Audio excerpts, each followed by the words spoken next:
उसकी उत्पत्ति हुई। इसलिए मैं समय को ऐसे बाँटने के विरोध में हूँ, मैं इसका समर्थन नहीं करता। एक पोस्ट कोरोना, अब पोस्ट कोरोना कभी नहीं हो सकता, जैसे पोस्ट मॉडर्न कुछ नहीं है, ऐसे ही पोस्ट कोरोना भी कुछ नहीं। समय का प्रवाह है। अगर आपका कर्म और जो काल है, उस समय युग धर्म के अनुसार आपने अगर अब भी अपनी सभ्यता के, अपनी संस्कृति के, अपने समाज के, अपनी राजनीति के, अपनी आर्थिकी के, अपने पर्यावरण के, अपने घर के और स्वयं आत्म, इन सब में कहीं न कहीं आपको हमें सबको परिवर्तन करने की आवश्यकता है। और हर स्तर पर खतरे हैं। हमें अपनी इसमें कोरोना का लेना-देना नहीं है। कुछ कुछ सब कुछ बहुत कुछ गड़बड़ था। उस प्री कोरोना जिसे आपने समय को कहा है, उसमें कुछ बहुत गड़बड़ था। जिसलिए कि कभी कोरोना की तरह नाम से आता है। ये नाम और रूप का बदलना है। नहीं तो वो मैड काउ सिंड्रोम आएगा, वो सार्स की तरह से आता है। कभी वो किसी और रूप में आएगा, नया नाम लेके आएगा। तो आप ये समस्या ये है कि ये हमारे संपूर्ण ये जो चराचर जगत है, उसको हमने हमने अपने किन कर्मों से इस तरह का बना दिया, हमारे कौन से वो सभ्यता के मूल्य हैं जो बिल्कुल नष्ट हो गए या हमने उनको बिल्कुल छोड़ दिया, त्याग दिया, जिनकी वजह से आज हालत ये है कि जो सर्वशक्तिमान राष्ट्र हैं, वो सबसे ज़्यादा बुरी स्थिति में हैं। और जो कुछ जिन्हें आप डेवलपिंग कहते थे या जो बीच के थे जैसे भारत है जिनमें से, वो आज फिर भी बहुत शक्तिशाली पोज़ीशन में, वो बहुत अच्छी स्थिति में है एक तुलनात्मक दृष्टि से। ये अगर हम देखें कि ये कोई कोरोना की दृष्टि से या नरेंद्र मोदी जी ने आह्वान किया, उसी से नहीं हुआ है ये भारत में चमत्कार। भारत की सभ्यता में ही, संस्कृति में भी, इसकी धर्म केंद्रिकता में ही कोई ऐसे मूल्य हैं, जिनको कि जनता और जिनको कि हम लोग जिनका पालन करते हैं, जिसलिए हम और जिनके कारण से हम कोरोना की विभीषिका से भी बचे, उस तरीके की जो पश्चिम में हुई। और दूसरा, अगर उसके कोई उसकी जो भी सावधानियां या उसके लिए जो हमें बताया चेतावनियां दी गई, हमने उनका पालन भी किया।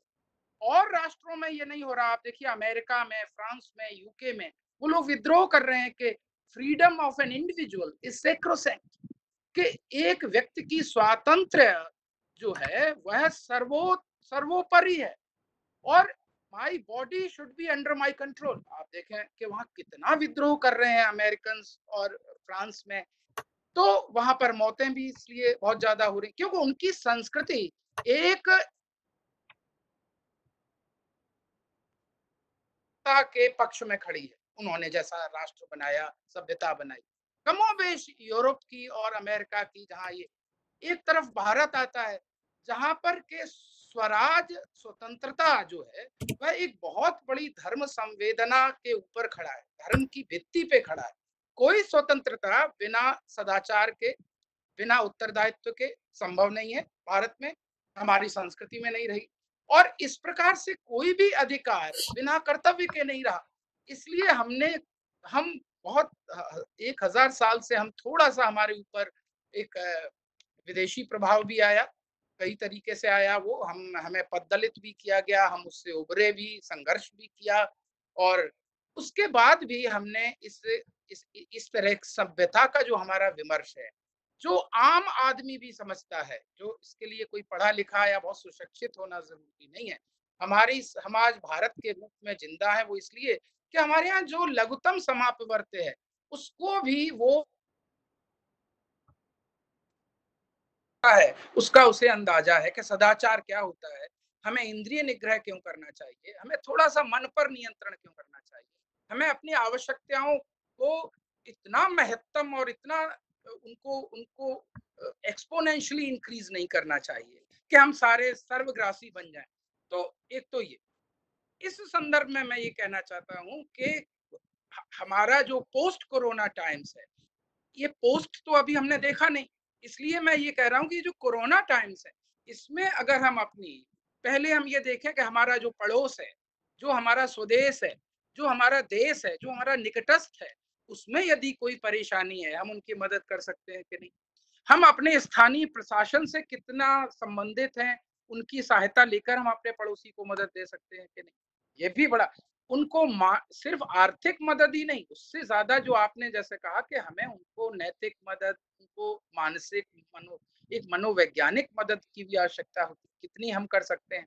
और इसमें हमें ध्यान रहे कि वो जिसे हमने सम्यक दूरी कहा, सोशल डिस्टेंसिंग कहा, एक सामाजिक दूरी बनाते हुए, सामाजिक दूरी अपने आप में एक बड़ा अजीब-सा एक टर्म है।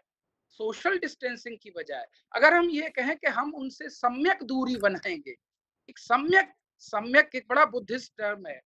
सम्यक का मतलब है कि ना बहुत ज्यादा दूर ना बहुत ज्यादा पास। तो आज एक सम्यक दूरी बनाते हुए, टेक्नोलॉजी का भी प्रयोग करते हुए, और हम किस प्रकार से समाज को पुनः उसको संरक्षित कर सकते हैं, उसके श्रेष्ठ को संरक्षित कर सकते हैं, उसकी संरचना को बनाए रख सकते हैं, उसका सातत्य बनाए रख सकते हैं, संबंधों की गरिमा को बनाए रख सकते हैं। ये जो हिंसा की घटनाएं हो रही हैं बार बार, ये क्यों हो रही हैं? इस क्योंकि न तो हम संयम रख पाए, और हम अपना संयम खो बैठे, और उस आपदा ने हमारा संतुलन बिगाड़ दिया। तो ये भी एक गलत है कि सारे तरह से हम सरकार पर परावलंबी होकर, आज बहुत से ऐसे इंडिविजुअल्स हैं और एनजीओज हैं जो हमारे जो बहुत अद्भुत काम कर रहे हैं, है ना? बहुत से मंदिरों में, गुरुद्वारों में एक अद्भुत काम हो रहा है, एक अद्भुत चेतना का संचार हो रहा है। और जैसा कि प्रधानमंत्री जी ने कहा कि इसका असली परीक्षण ये है कि क्या हम सेल्फ रिलायंट हो पाए, क्या हम आत्मनिर्भर हो पाए। क्योंकि ये आत्मान्वेषण का भी इसने हमें मौका दिया कि हम कहाँ हमसे चूक हुई और कहाँ हमें सुधार चाहिए, और कैसा आने वाला समाज हम अपने बच्चों को देना चाहते हैं। क्या मानव केंद्रित, क्या पूरी तरह से कंज्यूमरिस्ट सोसाइटी बनानी है, क्या पूरी तरह से मटेरियलिस्ट सोसाइटी बनानी है, या एक ऐसी सोसाइटी बनानी है जो चमक दमक और इस जीडीपी और प्रगति के जो सूचकांक बनाए गए हैं इनमें भले ही नीचे रहे, लेकिन जो संतुष्टि का कोई सूचक अंक अगर कोई है, या कोई कोई आनंद का सूचकांक अगर कोई है, मुझे नहीं लगता कि कोई हो सकता है, लेकिन अगर है तो क्या सोसाइटी में लोग प्रसन्न है, आनंदित है, स्वस्थ है? तो इसके लिए मैं चौथे प्रश्न पर आ रहा हूं कि जब हम इस विभीषिका से उबर जाएंगे, और हमें लगता है कि हम उबरेंगे क्योंकि राष्ट्र एक बहुत अनुशासित समाज की तरह से व्यवहार कर रहा है, तो हमारे सामने एक बहुत बड़ा प्रश्न होगा जो आपने रखा भी है कि हम संरक्षित किसके लिए कर रहे हैं और क्यों कर रहे हैं। तो संरक्षित हम इसलिए नहीं कर रहे हैं कि हम उसी सिविलाइजेशनल मोड में रिवर्ट बैक हो जाएं, हम उसी सभ्यता के जो सभ्यता जिसने कोरोना जैसे दानव को जन्म दिया और वो पुनः किसी दानव को, विभीषिका को जन्म देगी, हम उसको पुनः ले आए। अगर ये सभ्यता के हम अपने मूल मूल्यों की ओर नहीं गए, अगर हम धर्म संवेदी नहीं बने, और हमने इंद्रिय निग्रह नहीं किया, और हम एक मिनिमलिस्टिक लाइफ स्टैंडर्ड, एक हम न्यूनतम सुखी जीवन की कल्पना करें जिसको कि हम उपलब्ध कराने की कोशिश हर भारतवासी को करें, चाहे वो सरकार हो, चाहे समाज हो, चाहे वो कोई। शिक्षा का इसमें बहुत बड़ा योगदान है। शिक्षा ही जब पूरी तरह से परजीवी है, पूरी तरह से आप उन्हीं पाश्चात्य जो आपके प्रत्यय हैं शिक्षा के, वो सारे वहीं से आए आते थे। तो आपके यहाँ भी देखिए, कोरोना से पहले क्या हो रहा था आपके विश्वविद्यालयों में? एक एनकी बनी हुई थी, एक अराजकता का व्यवहार हो रहा था। भारत तोड़ो, भारत तोड़ो, इस हिंदू का विद्रोह करो, सनातन हिंदू धर्म को नष्ट करो, हर प्रकार का प्रहार आपके विश्वविद्यालय के कैंपस में, और जो बड़े स्वनाम धन्य विश्वविद्यालय हैं वहीं से आ रहा था। तो शिक्षा पद्धति,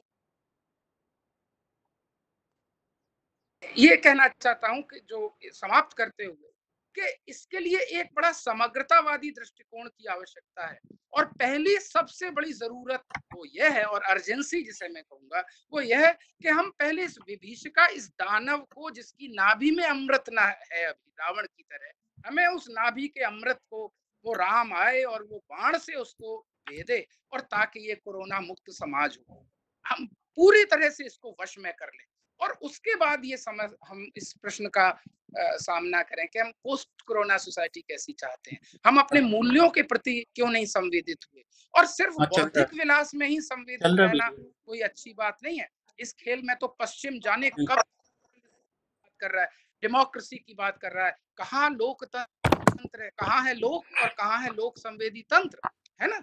ये सब बातें सिर्फ एक वैमर्शिक स्तर पर होंगी तो नहीं, जब तक उस विचार को को अनुमोदित नहीं किया जाएगा मम्मी का लोक हम दरवाजा व्यवहार बंद में, कर देते लोक हैं। कल्याण के लिए, और जब तक सर्वभूत छोड़ हिते दो। रतः वाला कोई मैं तो प्रधानमंत्री उस मशाल को लेके आगे नहीं चलेगा, और वो प्रधानमंत्री हमारे पास है, तो उस प्रधानमंत्री को हम कितनी सहायता कर सकते हैं, उसको बल कितना दे सकते हैं, है ना? इसमें कोई दलगत राजनीति की गुंजाइश नहीं होनी चाहिए। राष्ट्रहित है और विश्व हित, इसलिए राष्ट्रहित और इस संपूर्ण चराचर जगत के हित के लिए कोरोना ने हमें एक आत्म मंथन का मौका दिया। इसके लिए हम परमेश्वर के आभारी हैं।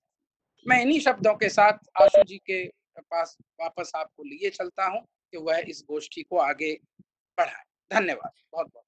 धन्यवाद प्रोफेसर सुधीर जी। अ, एक बात तो बड़ी स्पष्ट रूप से आपने जो हमारे सामने प्रस्तुत की है वो है कि किस रूप में वेस्ट सोच रहा है और किस रूप में हम लोग सोचते हैं। हमारे मूल आधारों में कितना अंतर है और उस अनुकूल हमारा सारा आचार और व्यवहार चलता है। लेकिन इस वक्त जो टेक्नोलॉजी ने हम लोगों पे प्रभाव डाला हुआ है और जिस तरह के कॉन्स्टिट्यूशन से हम लोगों का व्यवहार चल रहा है प्रभावित होकर के, उस सारे में हम भविष्य को किस तरह से परिभाषित करें।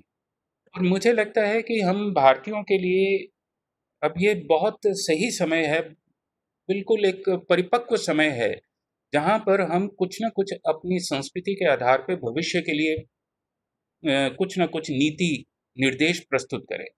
मुझे लगता है शायद ये शब्द ज़्यादा सही होगा कि कोई नीति निर्देश हमें ज़रूर बनाने चाहिए, क्योंकि अब तक का हमने ये तो देख ही लिया है कि हमारा जो वर्तमान है और जो हमारा भूत रहा है, उसमें समस्याएं बहुत अधिक रही हैं। हमारी कोई गति की सीमा ही नहीं थी, हम अंधे भाग भाग रहे थे, दौड़ लगा रहे थे, और अब जब रुके हैं एकदम अचानक, तो प्रकृति अपने पूरे यौवन पर पुनः आ रही है। आप सभी ने देखे होंगे जो पशु पक्षी पहले नहीं देखे थे वो अब देखने में आ रहे हैं, सब जगह ये चल रहा है परिवर्तन। लेकिन वर्तमान से वर्तमान की स्थिति को देखते हुए हम भविष्य की दिशा कैसे निर्धारित करें, और विशेष रूप से जब आपके ऊपर एक तरफ से कॉन्स्टिट्यूशन है और दूसरी तरफ से टेक्नोलॉजी है, इन दोनों के बीच में हम भारतीय होने के नाते क्या नीति निर्देश दे सकते हैं, या भविष्य की कैसी कल्पना करें कि आगे मनुष्य किस तरह का संयमित व्यवहार करे, विज्ञान संयमित व्यवहार करे, या जो हमारा इकोनॉमिक सिस्टम है वो संयमित व्यवहार करे। क्योंकि अगर इसी दृष्टि से चलते रहे, जीडीपी के हिसाब से सोचते रहे और इसी विज्ञान की गति से चलते रहे, तो फिर जल्दी ही मुझे लगता है कि 2050 तक तो बहुत ही स्थिति हमारी खराब हो जाएगी। तो लेकिन चलिए, ये विचार की बातें हैं, तो धीरे धीरे अग्रसर होते हैं। तो मैं आमंत्रित कर रहा हूँ विचार प्रस्तुति के लिए प्रोफेसर सुरेंद्र मोहन मिश्रा जी को, कि वो हमारे साथ अपना विचार शेयर करें कि हमारे लिए क्या नीति निर्देश होने चाहिए, या हम समाज के लिए क्या नीति निर्देश बनाएं। सर।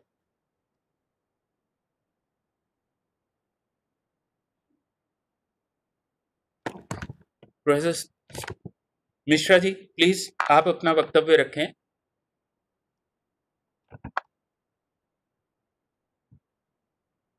हेलो सर, मैं ऑन कर रहा हूँ, आप। हाँ जी, प्लीज। सर ओम बोलिए। सहना हाँ भवतु जी। सहनौ भुनक्तु सह वीर्यं करवावहै तेजस्विनावधीतमस्तु मा विद्विषावहै। ओम शांति शांति शांति। सभी को नमन, अत्यंत आभार हिमालय एसटी महाविद्यालय और डॉक्टर आशुतोष जी का कि ऐसे सामयिक विषय वो पर नीचे दे आज हम चर्चा में बैठे हैं। कुछ चंद से वो लोग, सामने जो है। अभी प्रोफेसर सुधीर और कुमार जी को मैं सुन रहा था, बहुत ही अच्छी बातें प्राच्य और पाश्चात्य की संस्कृतियों को मिला करके उन्होंने बताया हमारे संविधान तक कैसे सर्वभूत हिते रताः होना चाहिए, कैसी संस्कृति भारत की भी विश्व की भी, उसके ऊपर उन्होंने बताया। जो प्रथम बिंदु है कि भविष्य कैसा हो, अगर श्री अरविंद कहते हैं दिव्य जीवन के बारे में, लाइफ डिवाइन के बारे में, वहाँ से हम कहाँ पथच्युत हो गए हैं, जो कि हमारे वैदिक ऋषियों ने जिसको एनविसेज किया था, ऐसा श्री अरविंद स्पष्ट शब्दों में बताते हैं। इन 73 वर्षों में, उससे पहले भी हमारे स्वतंत्रता संग्राम के समय में किन बातों को हम ध्यान में रखते तो आज अधिक स्वतंत्रता का अनुभव कर पाते।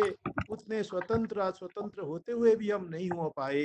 उसका कारण को भी हमें तलाशना होगा, जो कि प्री कोरोना है। प्री कोरोना की स्थिति की क्या बीमारियां हैं, कोरोना की स्थिति की बीमारियों को हम कुछ जानते हैं, कुछ न नहीं जानते हैं, क्योंकि सिम्टोमेटिक केसेस जो हैं बहुत सारे आ रहे हैं कि बिना सिम्टम के भी कोरोना मिली टेस्टिंग पर जो है।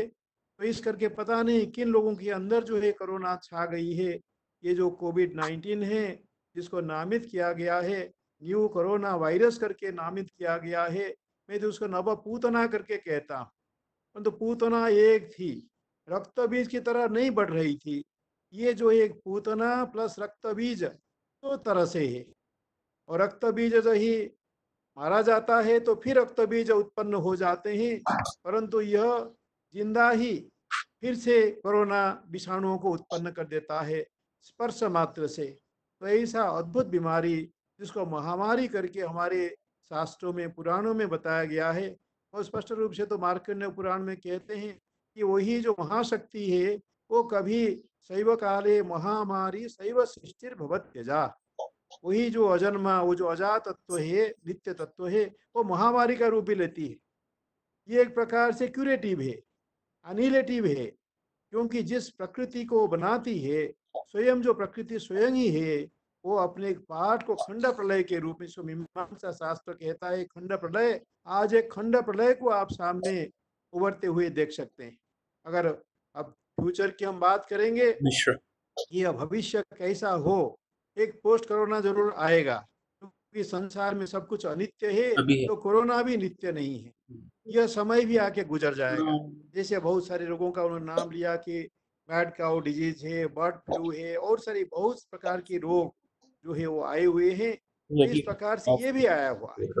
और बहुत सारे जो हमारे यहाँ बीमारियां आती हैं, चाहे वो जापानी बुखार हो, ये सारे बीमारियों का जो जड़ें हैं वो कहीं बाहर होती हैं, वो बाहरी सभ्यताओं में होती हैं, बाहरी संस्कृतियों में होती हैं। एक समय था, भारत ने सबको संस्कृत बनाया था, भारत ने सबको सभ्य बनाया था, परंतु हमारी संस्कृति और सभ्यता की जो नींबें हैं, जो आधारशिलाएं हैं, उनसे वो कोसों हट गई है, और हट करके ऐसे आदर्श रूप को प्रस्तुत किया, जिस आदर्श रूप को आज हम मानने पर मजबूर हो रहे हैं। खास करके हमारी जो युवा पीढ़ी है, वो उन्हीं आदर्शों पर चल रही है जो इस भूमि की नहीं है, किसी विदेशी भूमि के हैं।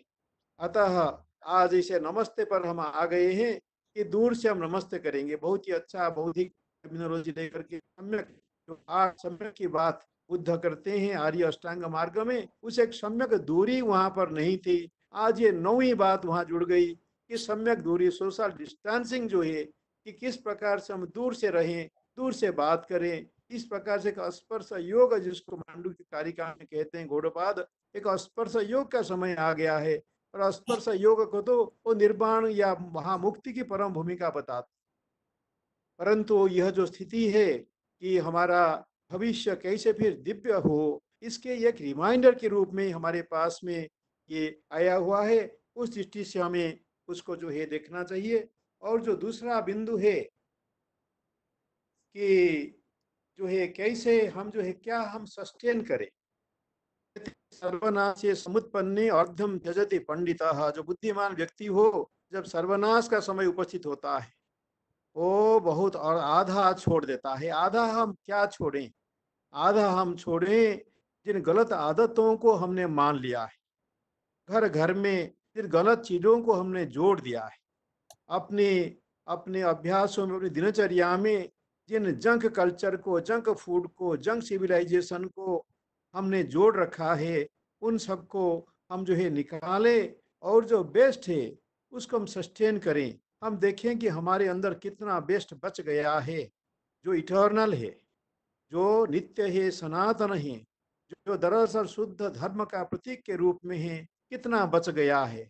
जो नहीं बचा है, फिर से हम उनको ग्रहण करें। कहाँ से ग्रहण करें? हम श्रेष्ठ आचार्यों से, गुरुओं से, योगियों से, सन्यासियों से, हमारे धर्म ग्रंथों से, वेदों से, पुराणों से उन बात को ग्रहण करे। इसे तो आज पूरा विश्व में देख रहा हूँ। मैं स्पेन में देख रहा था, कोई हॉस्पिटल के अंदर वो लोग भी ओंकार के उच्चारण में और वाहे गुरु के उच्चारण में वो सारे लोग लग गए हैं। क्यों ना अभी हमारे अध्यात्म के ऊपर फिर से वह बात आ रही है। हमें अपने अध्यात्म को सस्टेन करने की आवश्यकता है। अगर जीडीपी करके सारे लोग उछल रहे हैं, चाइना भी उछल रहा था जहां से इस बीमारी की शुरुआत हुई, वो जो जीडीपी है, जिस जीडीपी पर सिंगापुर की नींव है, जिस जीडीपी पर जापान की नींव है, छोटे छोटे देश कितने आगे हमारे बढ़ गए हैं। हम तो वही से पड़े हुए हैं जैसे जंगल के अंदर कहीं वशिष्ठ पड़ा हुआ हो, कहीं विश्वामित्र वाल्मीकि पड़े हुए हों, ऐसे कहीं भारत जो है आज कोने में पड़ा हुआ है। हालांकि भारत के अंदर बहुत सारी बुराइयां आ गई हैं, चाहे हजारों गोवधों के स्थान हो, क्या क्या भारत के अंदर नहीं है। इस स्वतंत्र भारत में अगर हम विचार करेंगे क्या क्या हमारे यहाँ घटित नहीं हो रहा है। फिर भी कहीं कोने में वाल्मीकि का रामायण पढ़ा हुआ है, व्यास का महाभारत पढ़ा हुआ है, मार्कंडेय का कहीं जो है सिद्ध योग पढ़ा हुआ है। हमारे ऋषि मुनि तांत्रिक महात्मा वो सारे जीवित भी हैं, जैसे परशुराम जीवित हैं, जैसे जो है हनुमान जी जीवित हैं, परंतु वो कहीं कोने में बैठ करके इस सभ्यता के जो नग्न नृत्य है उसको देखने के लिए मजबूर है। तो इस प्रकार की स्थिति के अंदर हम सस्टेन करें। और एक बात मेरे मन में आ रही थी अभी, ये जो जीडीपी की बात है, अब हाल में कुछ साल पहले जो है एक हैप्पीनेस इंडेक्स करके भूटान जैसे एक छोटा सा देश, भूस्थान है, भूत स्थान है, वहाँ भूत करके एक नाम के जो लोग हैं वो रहते हैं, इसे हमारी पुराण मर्यादा के अनुसार वो हैप्पीनेस इंडेक्स हुई। हैप्पीनेस इज नॉट एनफ, क्योंकि हैप्पीनेस होने से आपको सैडनेस भी आएगा, आपको मिजरीज भी आएंगी। सुख और दुख का जो है एक सिक्के के दोनों तरफ की जैसी बातें हैं। परंतु हमें चाहिए भारत को बड़ी मजबूती के साथ में एक अध्यात्म इंडेक्स हम कायम करें। ये जो सर्वभूत हिते रताः की बात है जो 2 बार आया हुआ है गीता के अंदर, ये सर्वभूत हिते रताः ये हमारा हमें आज तक भी हमारी फॉरेन पॉलिसी रही हुई है। आज तक भी हर भारतीय के मन में मन के अंदर जो है सर्वभूत हिते रताः की बात है। आज भी अगर कोई बड़े बड़े बड़े क्या कहेंगे कि सात्विक अहंकार के साथ में कह सकता है सर्वे भवन्तु सुखिनः सर्वे सन्तु निरामया सर्वे भद्राणि पश्यन्तु माँ कश्चित् दुःख भाग् भवेत्, केवल भारतीय ही कह सकता है। आप किसी मत के संप्रदाय के जहाँ मास होता है, प्रेयर सभा होती है, वहाँ अंत में इस बात को आप कहला नहीं सकते हैं, क्योंकि ये भारतीय के खून के अंदर, उसकी अस्मिता के अंदर, उसकी प्राण सत्ता के अंदर यह बात जो भरी हुई है। इसीलिए एक चाहिए, मैंने लिखा अभी किसी को जो है कि इस बात को मोदी जी को दो कि हमारे यहाँ जो है एक अध्यात्म इंडेक्स कायम करें, जिस अध्यात्म के ऊपर आत्मोपम्य बेस्ड है। आत्मोपम्य बहुत बड़ा गीता का सिद्धांत है। आत्मोपम्येन सर्वत्र समम पश्यति योर्जुन सुखं वा यदि वा दुखम। आज भारतीय लोग भी उनके लिए भी आंसू गिरा रहे हैं, जो निरीह लोग चाइना के अंदर जो मर गए। चाइना के अंदर निरीह लोग, अभी मैं सुन रहा था 2 व्यक्ति बैठ के आपस में बात कर रहे थे चाइना के बारे में, प्रोफेसर वैद्यलिंगम है, वैद्यनाथन है, और एक जो है राजीव मालहोत्रा है। बात यह हो रही थी किस प्रकार से चाइना का आम आदमी, खास करके बुजुर्ग पीढ़ी, भारत का स्मरण करते हैं और चाहते हैं कि अगला जन्म हो तो भारत में ही जन्म हो, क्योंकि बौद्ध लोग ये जन्मांतरवादी हैं। तो जन्मांतर को न मानने वाले हैं, जन्मांतर को उसी रूप में न मानने वाले हैं, जो चाहे चारवाक हो, चाहे वो किसी सेमिटिक रिलीजियंस के धारा में हो, उनके कारण से जो अधर्म फैला संपूर्ण विश्व में। सच बात जो है, डॉक्टर आशुतोष जी ने बताया कि कोई भी प्लानेट नहीं है, ये प्लानेट है। मैं देख करके सोच रहा था ये माने होता है आलय, और बी प्लानेट नहीं तो दूसरा गति क्या है ना, लय। या तो हम आलय में रहेंगे, महफूज रहेंगे, या तो हमारा लय हो जाएगा। 2 तरीके जिसको आर्नोल्ड टॉयनबी में बताया था हिस्ट्री के अंदर कि 2 रास्ते हैं, एक तो ईस्ट की उपनिषदों की रास्ता शांति का मार्ग, और दूसरा सर्वनाश का मार्ग। आज मैं यह सोचता हूँ इस बात पे कि हम क्या सस्टेन करें, क्या क्या हम अपने न्यूक्लियर वार हेड्स को सस्टेन करें। छोटे छोटे 2 बम खिलौने की तरह टेस्ट करने के लिए हिरोशिमा नागासाकी के अंदर गिराया गया। मैं जब जापान था गया था तो वहां पर वो उसको सोच रहा था, देख रहा था कि क्या हुआ, क्या भयंकर स्थिति। अच्छा, जो न्यूक्लियर वार सेट्स अभी हजारों में हैं, कुछ तो गिनाए गिनती में भी नहीं है। अब कुछ अभी था कि कोई शायद लो पावर का कोई वो किया, उन्होंने हल्का बम्बार्ड किया जमीन के अंदर, ऐसा भी चाइना के ऊपर आरोप था अमेरिका का। सत्य हो झूठ हो अलग बात है, परंतु क्या हम उसको सस्टेन करें? क्या हम इस जंग कल्चर को सस्टेन करें? क्या ये एमएनसीज, मल्टीनेशनल कंपनीज, जिस जंग को, गंद को दुनिया भर में परोस रहे हैं, हमारे यहाँ जीटी रोड के साइड में कैसे देखिए हमारी युवा पीढ़ी कैसे जो है वहां पर गिर पड़ती जाके, जो है कि क्या कहते हैं कि जैसे खाने के लिए वो जो वॉलमार्ट या किसको वो क्या क्या कहते हैं, केएफसी जो है। तो ये सब बातों को कब हम संभालेंगे? उस समय तो 56 कंपनियां थी, आज तो ऐसे सैकड़ों हजारों कंपनियां और ऐसे ऐसे नाम से जिसे पता भी नहीं लगता कि विदेशी के सामान आ रहे हैं, और जो सामान आ रहे हैं उसके अंदर बड़ी अविश्वास्यता है। इसलिए हम सच्चे अर्थ में कब स्वदेशी होंगे? और स्वदेशी भी जो बात है, हमें एक स्टेप आगे भी गांधी जी से बढ़ करके स्वदेशी के अर्थ को समझना होगा। कहीं गांधी जी, क्योंकि जब ही वो इतने मिशनरीज की स्थिति के अंदर जो है वो भी जो है कहीं पले बढ़े थे, साउथ अफ्रीका में हो यहाँ पर हो, वो स्वदेशी के अंदर भी कुछ अगर मिलावट रह गया था, कहीं उस शुद्ध स्वदेशी जो हमारे अंदर पनप रहा है, हमारे अंदर ये वर्ण आश्रम व्यवस्था, यह जो वेदों की बात है, ये जो शास्त्रों की बात है, उसके अंदर जो बात है, हमारे योग के अंदर बात है, हमारे आयुर्वेद के अंदर बात है, चरक अश्वत्थ धन्वंतरी बागभट्ट, किसके अंदर वह बात नहीं है? क्या हम उसको सस्टेन कर पाएंगे?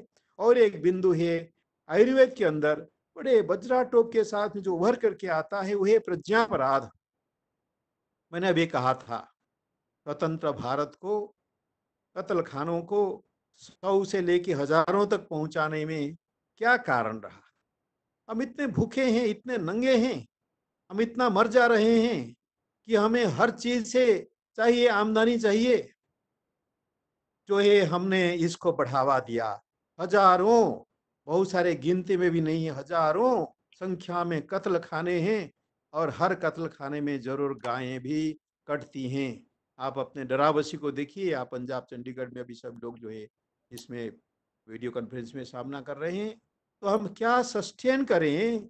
और सस्टेन करने के लिए है तो सबसे अधिक भारत के पास में, और भारत से जो लोग अधमर्ण होकर के कुछ ले गए थे, या हमारे योगी मुनि वहां पर मनु के वचन से पहुंच करके उनको दे आए थे, उसको जितना डाइल्यूट करते करते करते करते जो बचा, उसको आज सस्टेन करने की कोशिश कर रहे हैं। और हमारे अंदर तो अभी वह थाती है।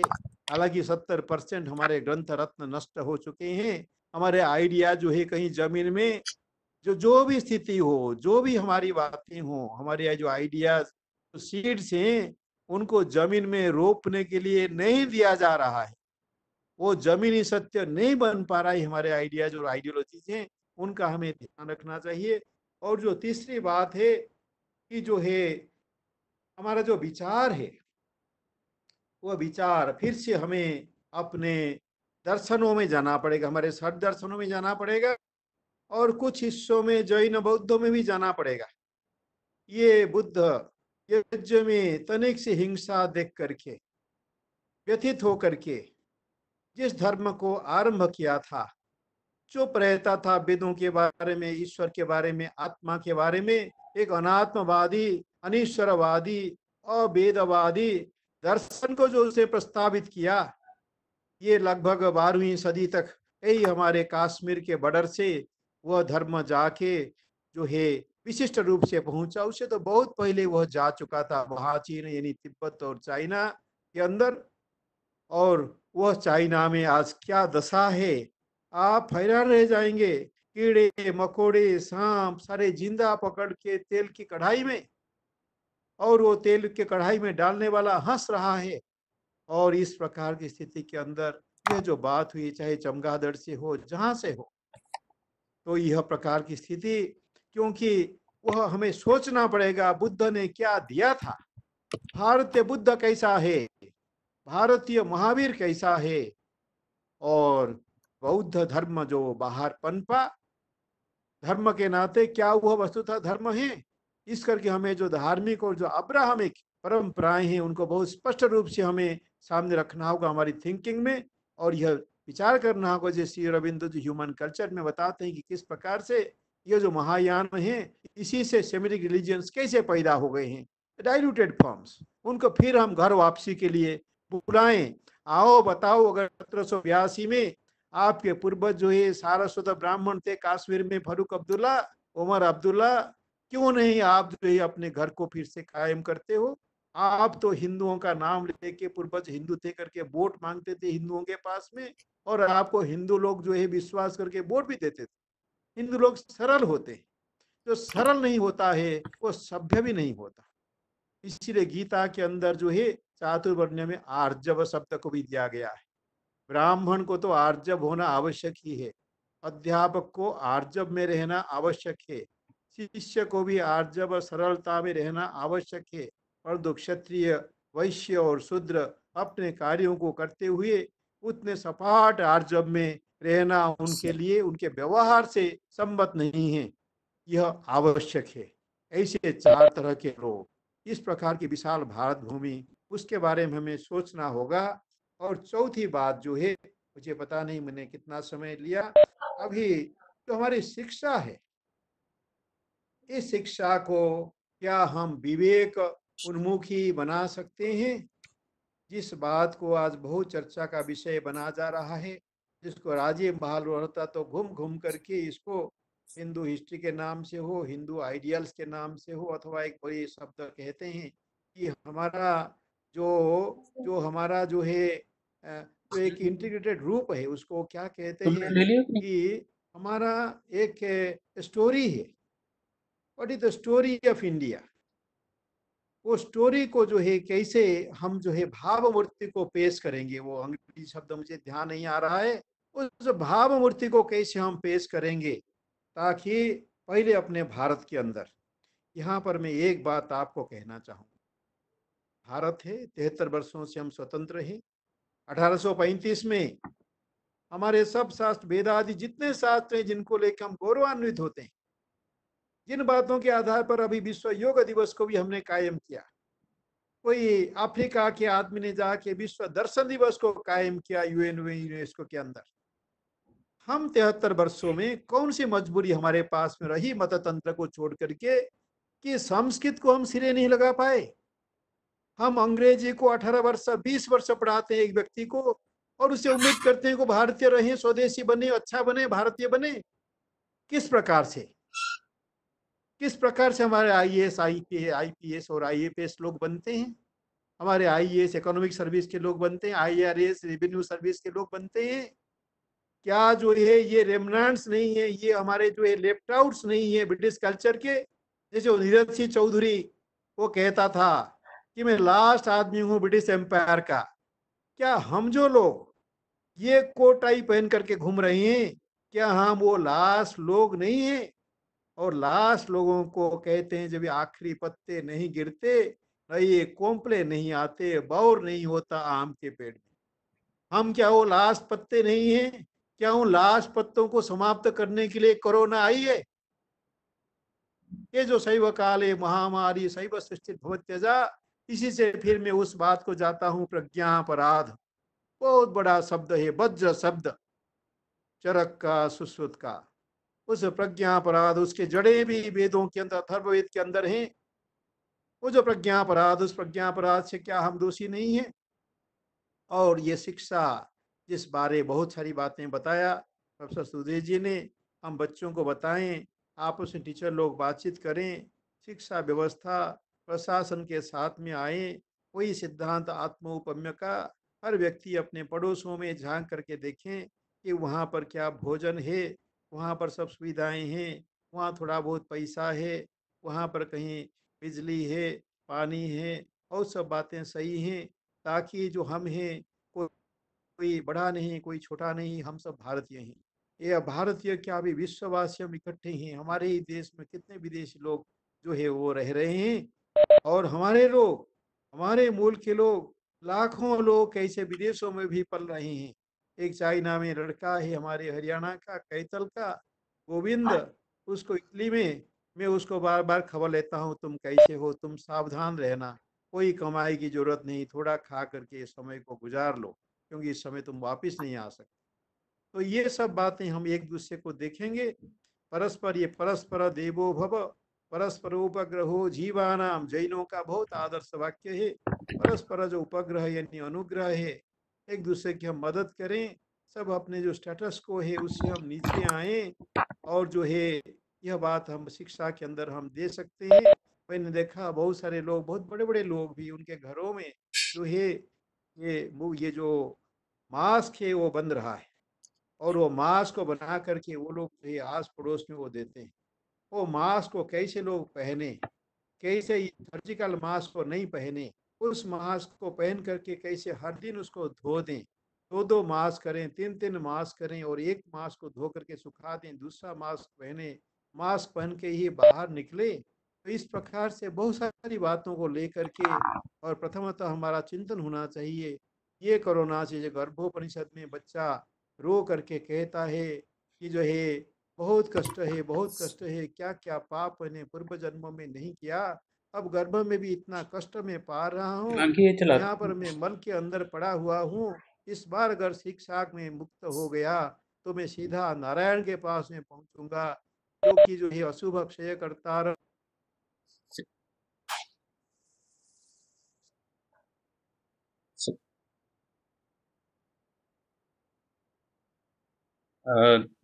शायद डॉक्टर साहब का संपर्क हमारे से कट गया है। भोग और सम्यक मोक्ष हाँ जी। देशे, वो सारी बातें भूल जाता है अपने हम्म। संकल्प। ऐसा ना हो, हम इस बात को याद रखें, और ठीक। इससे मुक्त होने के लिए हम जो है यत्न करें। तो मेरे हाथ में अपनी बात ओम। धन्यवाद सर, धन्यवाद सर, बहुत बढ़िया और बहुत अच्छा विश्लेषण आपका रहा है। और भविष्य को तय करने के लिए ये आवश्यक है कि हम एक बार अपनी जड़ों को, अपने मूल को ज़रूर देखें, तलाश करें, और पुनः जो है हम मनुष्यता की दिशा को निर्धारित करें। लेकिन ये एक बहुत बड़ा हमसे एक तरह से एक हमें बहुत परिश्रम करना पड़ेगा इसके लिए, क्योंकि जिस तरह की सोच हमने पिछले 70 सालों में बना ली है संविधान को लेकर के और साइंस और टेक्नोलॉजी को लेकर के, उसमें उन मूल्यों को पुनः स्थापित करने के लिए महनीय प्रयासों की आवश्यकता रहेगी, उसके ऊपर पुनर्विचार की भी आवश्यकता रहेगी, और मैं समझता हूँ कि उसको हम चर्चा के दौरान लेंगे। मुझे ये भी लग रहा था कि जो मुझे विषय में थोड़ा सा परिवर्तन कर लेना चाहिए था, वो ये कि कोरोना की जगह अगर हम शब्द लॉकडाउन रख लेते तो शायद ज़्यादा बेहतर था। तो दोनों ही विषय उसमें केंद्रित हो जाते, क्योंकि लॉकडाउन जो है, अब इस वक्त जो हमारी स्थितियां हैं और जिस तरह से हमारा विचार चल रहा है, व्यवहार प्रभावित हो रहा है, और जो भविष्य में होगा अब लॉकडाउन खुलने के बाद, दोनों में अंतर तो आएगा ही आएगा, और कम से कम साल भर तक तो रहेगा ही, ये हम सभी जानते हैं, क्योंकि टूरिज्म इंडस्ट्री पे फर्क पड़ेगा, हमारा मिलने जुलने का, सोशल गैदरिंग्स पे असर रहेगा, ऐसे बहुत सारे विषय हैं। तो आज के इस परिचर्चा के तीसरे मुख्य वक्ता को आमंत्रित करता हूं कि वो अपनी बात हमारे साथ शेयर करें। मेजर अमिल कुमार शौरी, उनसे मैं निवेदन करूंगा कि वो अपनी बात हमारे साथ शेयर करें, और उसके बाद फिर ये ओपन हाउस डिस्कशन रहेगा, और फिर हम दोबारा से इन सारे विषयों के ऊपर चर्चा रखेंगे।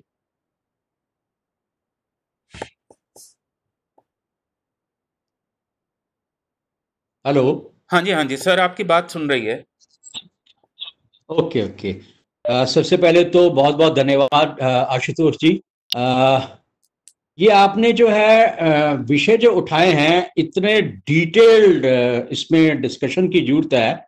मैं तो पहले जो है सब टॉपिक के ऊपर ही फंसा हुआ हूं, जो आपने मेंशन किया है, what kind of future do we want.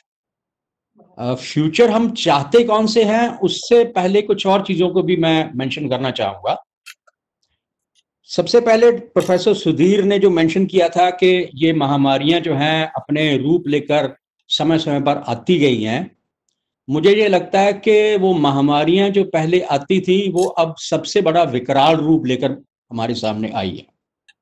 Plague भी आया था, स्पेनिश फ्लू भी आया था, इससे पहले 1920 1880 में और भी बहुत सारी ऐसी महामारी आई थी जिसमें लाखों करोड़ों लोगों की जान गई थी।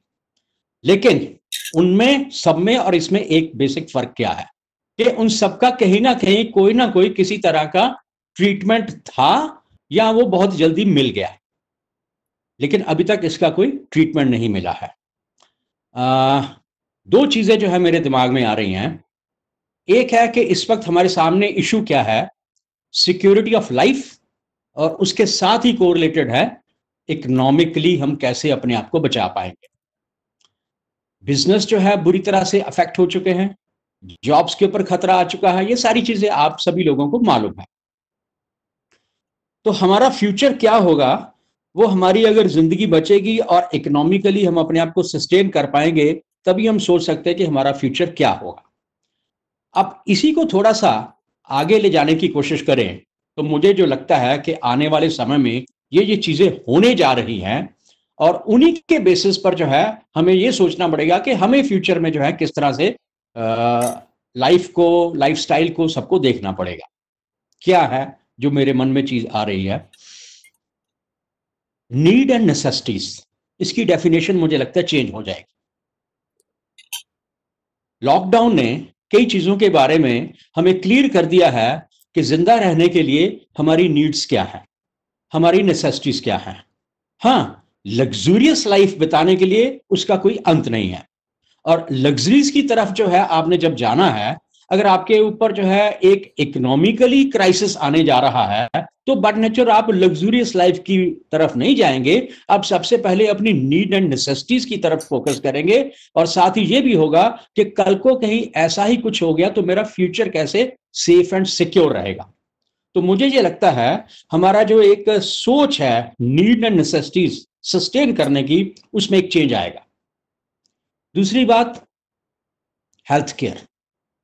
हेल्थ के लेकर आप जितना मर्जी लेक्चर दे लो, बातें कर लो, दिवस मना लो, विश्व दिवस मना लो, फंक्शन कर लो, लेकिन हेल्थ के बारे में हम डिसिप्लिन्ड नहीं थे, ये मानने की बात है। हम सेल्फी खिंचाकर जो है लोगों को बताने में यकीन करते थे कि मैंने देखो योगा वाले दिन योगा किया, लेकिन हम हफ्ते में 5 दिन सुबह या शाम जो है वो एक्सरसाइज नहीं करते थे। मुझे ये लगता है पोस्ट कोरोना, पोस्ट लॉकडाउन, लोगों की लाइफस्टाइल में इस तरह का एक चेंज आना चाहिए और आएगा, और जो नहीं लेकर आएगा उसको आगे आगे और सीरियस प्रॉब्लम आएगी। ये मेरे को एक दूसरी चीज दिखाई देती है। तीसरी चीज, सोशल फैब्रिक। मान लीजिए, हम मान लेते हैं 3 महीने, 6 महीने, 1 साल के अंदर इसका कोई वैक्सीन आ जाता है। अब वैक्सीन आ भी गया तो ऐसा नहीं है कि आज किसी को कोरोना हुआ, उसको किसी डॉक्टर के पास ले गए और वैक्सीन लगा दिया और तीसरे दिन जो है वो घर वापस आ गया। इसका ट्रीटमेंट भी बहुत लंबा, कॉम्प्लिकेटेड और बहुत सारे साइड इफेक्ट्स की तरह से चलेगा। तो ऐसे में आप इससे बचने के लिए है वो ज्यादा जो है वो एफर्ट्स करते रहोगे, जो आज हो रही हैं लॉकडाउन की वजह से। हालांकि कितनी फॉलो हो पा रही हैं वो बात की बात है, लेकिन ये जो बचने वाली बात है, सोशल डिस्टेंस की बात है, ये हमारे सामाजिक ढांचे को अफेक्ट करेगा। हम अपने एक समय आएगा इवन रिश्तेदारों को मिलने से भी थोड़ा सा मन में हिचकिचाएंगे कि क्या क्या जरूरत है। हम अपने सामाजिक फंक्शन करने में हम कहेंगे कि क्या जरूरत है 400-500 आदमी लोगों को शादी पर बुलाने की, क्या जरूरत है बर्थडे की पार्टी करने की या वो करने की। तो ये जो सोशल एक फैब्रिक होता था, एक सामाजिक जो ताना बाना होता था, जो एक मिलना जुलना होता था, इस बीमारी की वजह से वो इसको भी अफेक्ट करेगा। ओके, और मुझे क्या लगता है कि 3-4 चीजों के अलावा टेक्नोलॉजी एक इतना इंपॉर्टेंट रोल प्ले करने जा रही फ्यूचर में कि आप उसका अंदाजा नहीं लगा सकते। ये क्या हो रहा है आज, हम ये सेमिनार जो है हम पहले एसडी कॉलेज अंबाला में जाकर किया करते थे, आज हम अपने घर बैठे आराम से वेबिनार के ऊपर जो है सेमिनार कर रहे हैं। तो ये टेक्नोलॉजी जो है ये आपके डे टू डे लाइफ को, आपकी पर्सनल के साथ साथ आपकी प्रोफेशनल लाइफ हो, हर चीज को चेंज करने जा रही है। आप सभी लोग एजुकेशन के साथ जुड़े हुए हैं, मैं भी एजुकेशन के साथ थोड़ा बहुत जुड़ा हुआ हूं, और पिछले 1 महीने से क्या हो रहा है, टीचर्स फैकल्टी जो है वो ऑनलाइन क्लासेस ले रहे हैं, असाइनमेंट्स उनके पास आ रही हैं, उनको करेक्ट करके वो वापस भेज रहे हैं और उनको समझा रहे हैं, और व्हाट्सएप के ऊपर या पहले जूम एप्लीकेशन का यूज करके वो अपने लेक्चर्स दे रहे हैं। और अभी जो कल की इंस्ट्रक्शंस आई हैं कि इवन फ्यूचर के लिए भी आप अपने सिलेबस की पीपीटीज जो है वो बनानी शुरू कर दो और उनको वेबसाइट पर डालना शुरू कर दो। इसका मतलब आने वाले समय में शायद स्टूडेंट्स को हर रोज कॉलेज आने की जरूरत नहीं पड़ेगी। अगर स्टूडेंट्स हर रोज कॉलेज ना भी आए और घर बैठे ही ऑनलाइन ये बहुत सारी चीजें हो जाएं और हफ्ते में 1 या 2 दिन या जब भी समय लगे आकर जो है वो टीचर्स के साथ मिलकर डिस्कशन कर लें या कुछ और चीज कर लें या छोटी मोटे और इश्यूज हो सकते हैं, तो इन सारी चीजों का इम्पैक्ट किसके ऊपर पड़ेगा? ट्रांसपोर्टेशन पर पड़ेगा, पॉल्यूशन पर पड़ेगा, मूवमेंट पर पड़ेगा, कॉस्ट पर पड़ेगा। तो ये इसलिए हुआ क्योंकि आपकी पर्सनल प्रोफेशनल लाइफ और बहुत सारी चीजों को टेक्नोलॉजी हैंडल करने जा रही है। जैसा कि पिछले कुछ महीनों से या सालों से हो भी रहा था, अब वो और बढ़ेगा कि आप अपना चेकअप जो है, मेडिकल चेकअप ऑनलाइन घर बैठे करवा सकते थे। तो टेक्नोलॉजी एक बहुत अहम रोल प्ले करने जा रही है। मुझे यह लगता है कि आने वाले समय में इसके चारों तरफ भी कई चीजें घूमेंगी। इसके क्या प्लस होंगे, क्या माइनस होंगे, वो मैं उसके ऊपर नहीं जा रहा, क्योंकि हर चीज के प्लस माइनस आने ही आने हैं। और क्या लगता है मेरे को कि ये इसके अलावा मुझे ये लगता है शायद प्रोफेसर सुधीर जी ने या प्रोफेसर मिश्रा जी ने मेंशन किया था, शायद मिश्रा जी ने मेंशन किया कि एक हमें आध्यात्मिक की तरफ भी चलना चाहिए। मुझे क्या लगता है? मुझे ये लगता है आध्यात्मता के नाम पर जो सैकड़ों हजारों दुकानें खुली हुई हैं, उन दुकानों की गिनती जो है अनगिनत बढ़ने जा रही है। आप मानिए बहुत सारे लोग हैं जो इसको एक गोल्डन अपॉर्चुनिटी की तरह एनकैश करने की भी कोशिश करेंगे कि अब हम अध्यात्म के नाम पर मैं भी जो है लोगों को इंटेलेक्चुअली, साइकोलॉजिकली, सोशली उनको मेंटल पीस देने के लिए जो है अपने कैप्सूल, अपने क्रैश प्रोग्राम, अपनी वर्कशॉप्स, अपने सेमिनार और अपने ये सारे काम शुरू कर दूं। ये भी होने जा रहा है। मेरे को ये लगता है इन सारी चीजों को देखते हुए जरूरत किस बात की है? जरूरत है एक बहुत ही मैच्योर, डेडिकेटेड लीडरशिप की। लीडरशिप किस लेवल पर? नेशनल लेवल पर, यस। एजुकेशन लेवल पर, यस। फैमिली लेवल पर, यस। अगर ये तीनों लेवल पर हमारी लीडरशिप मैच्योर है, सिंसियर है, डेडिकेटेड है, अंडरस्टैंडिंग कर रही है सारी चीजों को, तो बहुत सारे इश्यूज जो आएंगे और उनके जो नेगेटिव इंपैक्ट होंगे, उन नेगेटिव इंपैक्ट को, इन्फ्लुएंसेस को हम पहले ही पकड़कर जो है एक सही डायरेक्शन दे पाएंगे। 2-4 और भी मैं कोरिलेटेड बातें कहना चाहता हूं। मैं पास्ट में नहीं जाता, मैं पास्ट का जा जाकर डिंडोरा नहीं पीटता, मैं प्रेजेंट और फ्यूचर की तरफ को देखता हूं। मैं क्या था लोगों को मालूम है, मैं आज क्या हूं, मैं आगे कहां जाना है।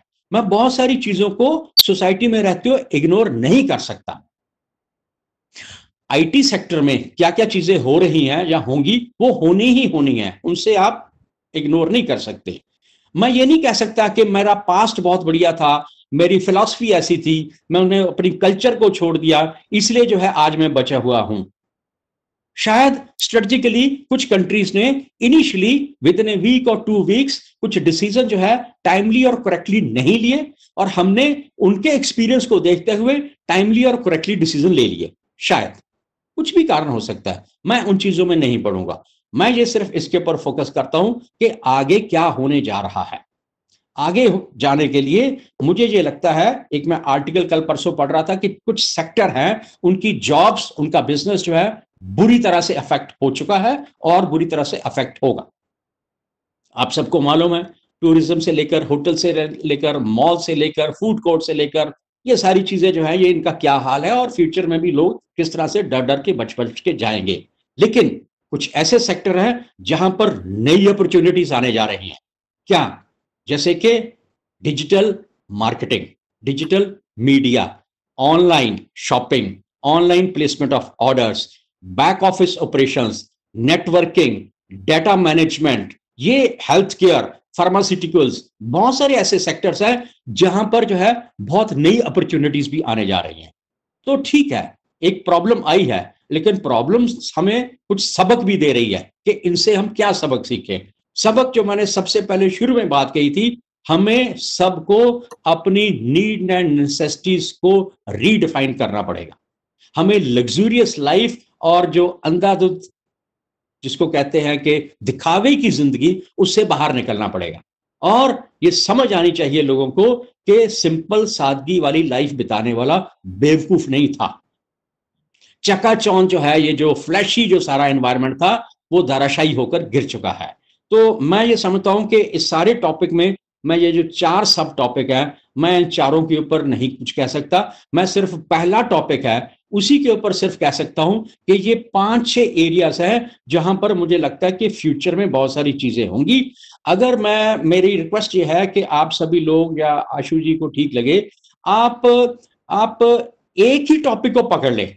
मान लीजिए आप एजुकेशन को पकड़ लें या जिसको मर्जी पकड़ लें, उसी टॉपिक के ऊपर जो है आप कुछ रिसर्च करके, डिस्कशन करके, हम अपनी कुछ प्रपोजल्स या जो भी कहें सजेशंस के, उसको कंपाइल करके MyGov पर या किसी और वेबसाइट पर अपलोड कर दे या शेयर कर दे, या इस तरह के सेमिनार्स का दायरा जो है हम औरों के साथ भी करें, ताकि एक कोरोना वायरस की तरह हमारा थॉट प्रोसेस जो है वो पैन इंडिया स्प्रेड होना शुरू हो जाए। कहीं ऐसा ना हो कि हम ये डिस्कशन करें और उसके बाद जो हम कहें चलो जी अच्छी डिस्कशन हुई और उसके बाद जो है काम खत्म हो जाए, क्योंकि ये एक अपॉर्चुनिटी है हम सभी लोगों के लिए जो हम सोचते हैं, जिनको कंसर्न है, और हम अपने सोच और कंसर्न में हम सिंसियर हैं। सिर्फ बात यह है हम इन सारी चीजों को थोड़ा मिल बैठकर रीडिफाइन करें और फ्यूचर स्ट्रेटजी की तरफ को चलें। बहुत बहुत धन्यवाद। धन्यवाद मेजर जनरल अनिल कुमार शौरी जी। बड़ा अच्छा आपने विश्लेषण किया है इन सारी बातों का, और वाकई वर्तमान काल और भविष्य में हमें क्या करना है उसके बारे में आपने ये बात रखी है। इस चर्चा को मैं दोनों वक्ताओं के लिए ओपन करने से पहले कि आप सभी कोई अपनी बात रखें या अपने प्रश्न रखें, जैसे हमारे साथ विनोद कुमार जी लवली प्रोफेशनल यूनिवर्सिटी से जुड़े हुए हैं और मैडम भी जुड़े हुए हैं और कई लोग जुड़े हुए हैं, तो उससे पूर्व मैं आप लोगों को एक आध बात जो मैंने और विचार किया था ये प्रश्नों के अतिरिक्त, वो आपसे शेयर करता हूँ और उसके बाद you can raise your questions. आप अपना वीडियो और माइक ऑफ करके जो है वो आप सवाल कर सकते हैं और हम सभी बातचीत कर सकते हैं। मेरी दृष्टि में, क्योंकि जब मैं फ्यूचर की बात कर रहा था इस पोस्ट लॉकडाउन की, तो हमें टोटल पॉलिसीज जो हैं उनको हमें बदलना होगा।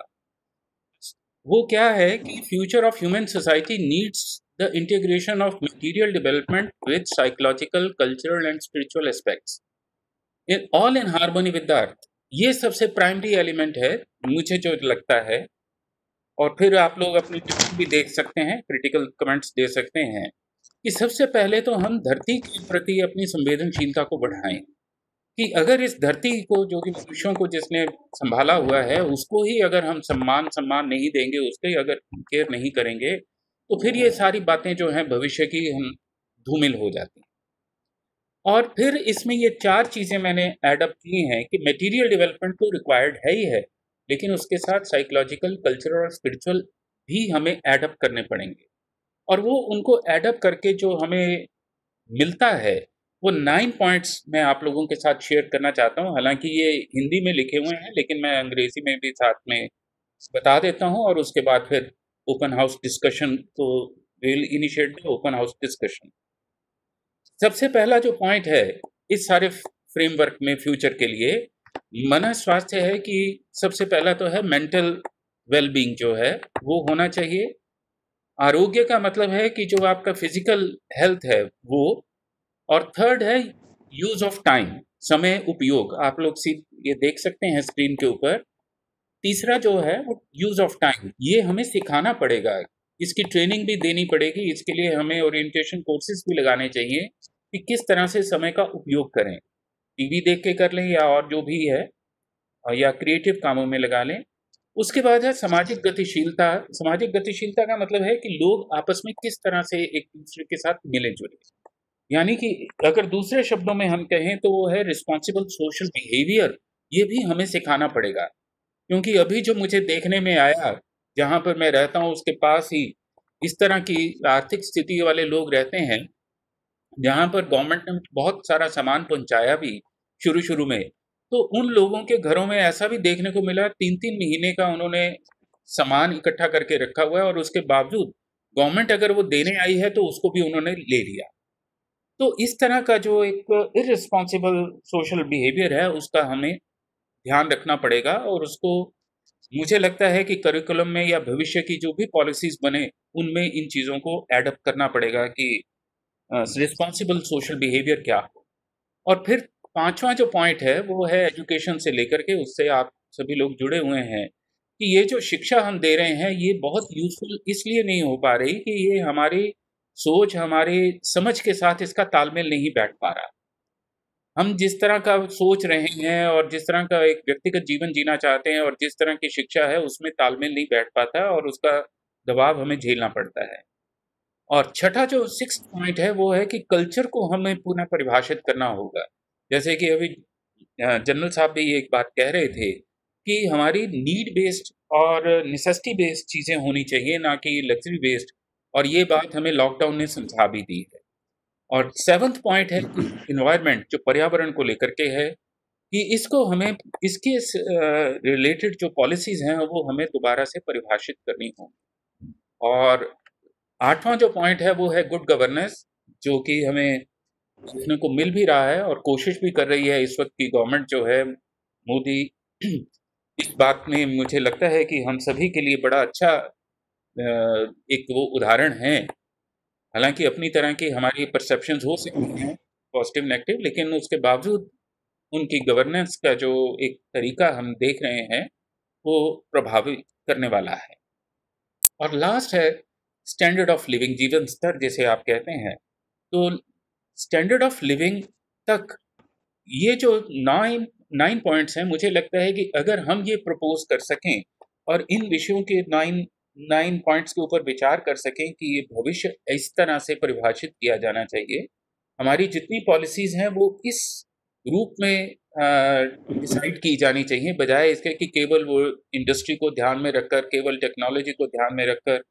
उसकी बजाय अगर इन 9 पॉइंट्स के आधार पर अगर हम कुछ प्रपोजल दे सकें, तो मैं समझता हूं कि ये एक कंट्रीब्यूशन हो सकती है, एक सकारात्मक दिशा हो सकती है। मेरे इन शब्दों के साथ ये ओपन हाउस डिस्कशन के लिए सत्र खुला है। आप सभी अपने विचार रख सकते हैं, और फिर उसके बाद जो है मैं सुरेंद्र मोहन मिश्रा जी से निवेदन करूंगा कि वो इसको कंक्लूड करेंगे, और अमिल शौरी जी भी, दोनों ही हमारे जो मुख्य वक्ता हैं, वो इसको कंक्लूड करेंगे। और अगर कोई बीच में उत्तर भी देना चाहें तो दे सकते हैं, लेकिन आप सभी लोग अपनी बात रख सकते हैं और फिर इसको हम आगे अग्रसर करेंगे। डॉक्टर सुनील। सभी साथियों को मेरा नमस्कार।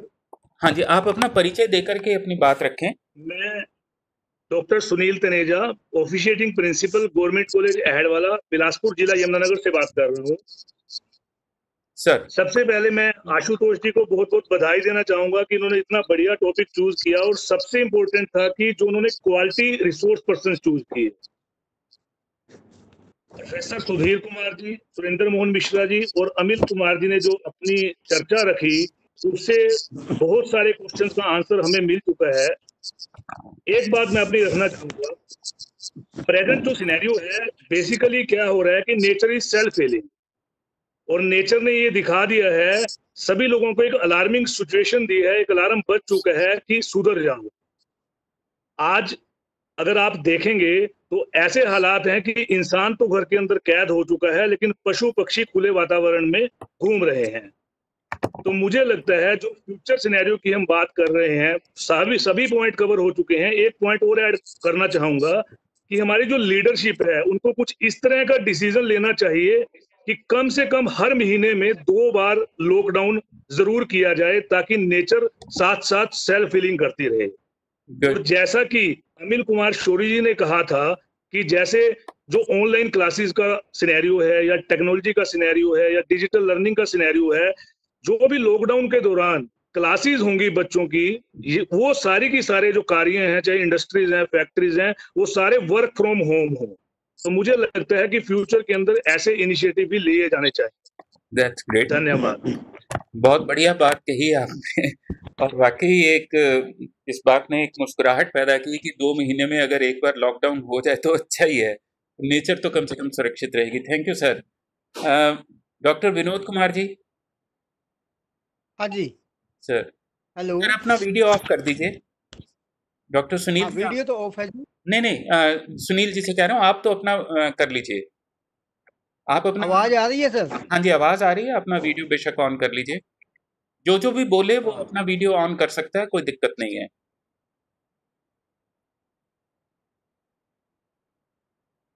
हाँ जी। हाँ जी। मैं सिर्फ इतनी सी बात इसमें जोड़ना चाहता हूँ कि मैंने जो सीखा है यहाँ आपके मार्गदर्शन में और जो विद्वत जन बैठे हैं, मेरी प्रार्थना ये है कि हम आचार, विचार और व्यवहार में विषमता को त्याग दें और समता के भाव को ग्रहण करें। आचार, विचार और व्यवहार में विषमता को त्याग करके समता का भाव जब ग्रहण करेंगे तो जीवन संतुलित होगा और जीवन संतुलित जब हो जाएगा तो इस प्रकार की ये जो स्थितियां हमें भोगने को विवशता जो है दिखाई दे रही है वो अन्यथा नहीं होगी। और इस विषमता के कारण ही जीवन में हर एक क्षेत्र में विषमता को हमने अंगीकार किया है। इसीलिए ऐसी आपदाओं का सामना हमें आज करना पड़ रहा है। आज ही नहीं, ये कोरोना नहीं, इससे पहले भयंकर से भयंकर और भी बीमारियां जो लगती रही हैं और जिनका अभी तक पूरी तरह से इलाज संभव नहीं हो पाया है, उसी में एक कड़ी ये महत्वपूर्ण और खतरनाक जुड़ गई है कोरोना। तो जब तक समता का भाव ग्रहण नहीं करेंगे जीवन में, तब तक ये हो नहीं पाएगा।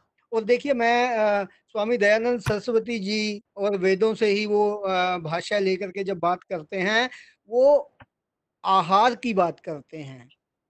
आहार जैसा होगा वैसा हमारा विचार बनेगा और जैसा हमारा विचार बनेगा वैसा हमारा कर्म बनेगा और जैसा हम कर्म करेंगे वैसा ही फल भी हमें मिलेगा। तो सारी प्रक्रिया जो है आहार से शुरू होती है। तो इसलिए सबसे पहले तो ये नीड और नेसेसिटी यही है कि हम अपने आहार को जो है संतुलित और समता से रखें और फिर आचार, विचार और व्यवहार में भी समता लाने का प्रयास करें। और ये जब आ जाएगा, और इसमें बहुत बड़ी भूमिका जो है हमारी संस्कृति की, सभ्यता की है। जैसा कि प्रथम वक्ता ने भी ये बात कही थी कि विश्व में आज जो परिदृश्य दिखाई दे रहा है उसकी अपेक्षा में भारत फिर भी काफी अच्छी स्थिति में है। और इसका कारण यही है कि हमने बहुत कुछ उलट पलट कर दिया, विषमताएं की हैं, बहुत अतिक्रमण भी किया है, लेकिन उसके बावजूद हम संतुलित हैं कहीं ना कहीं। और वो संतुलन और वो समता का भाव ही हमारे लिए बचाव के लिए एक अमोघ अस्त्र के रूप में सामने आया है, जिसे हमें और सबल बनाना है। तो मेरी ये करबद्ध प्रार्थना सभी से यही रहेगी कि हम आचार, विचार और व्यवहार में, आहार में समता स्थापित कर। तो मेरी बस इतनी सी बीच में इनपुट थी, बाकी दूसरे के लिए धन्यवाद। धन्यवाद डॉक्टर साहब। किसी और वक्ता का कोई वक्तव्य हो तो फिर एक बार लास्ट में जो है वो हमारे मुख्य वक्ता जो है वो उसके ऊपर टिप्पणी कर लेंगे। यदि कोई और बात आप कहना चाहते हैं, किसी का कोई प्रश्न हो। हाँ जी, हाँ जी, हाँ जी, क्षमता। हाँ जी, हाँ जी, रविदत्त जी।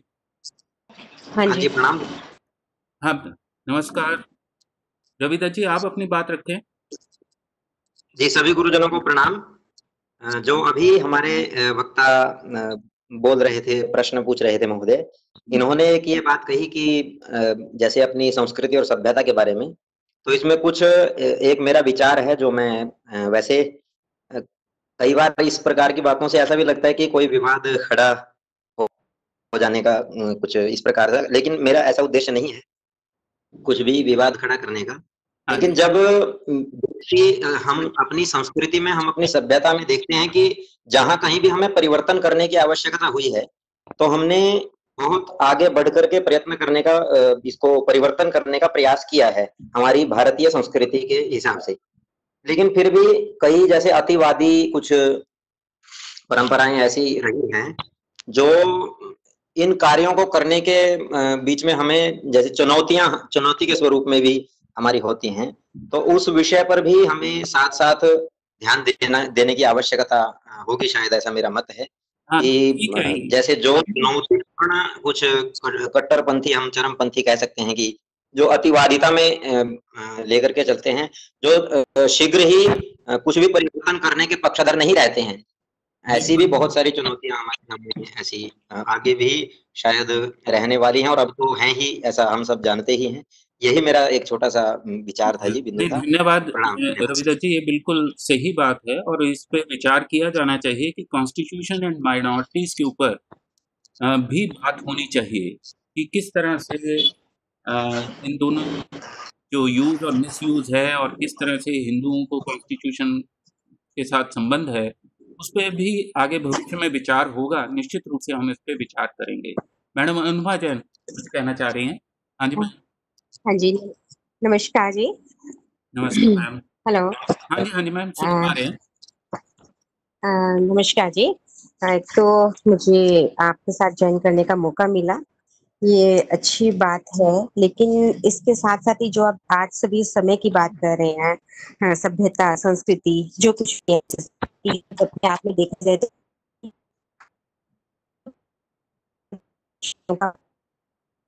आपके सिग्नल्स शायद कुछ गड़बड़ा रहे हैं, थोड़ा सा क्लियर नहीं आ रही आपकी आवाज मैम।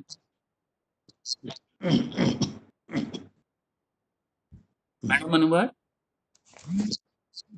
हेलो डॉक्टर अनुभा, आप मेरी बात सुन पा रही हैं?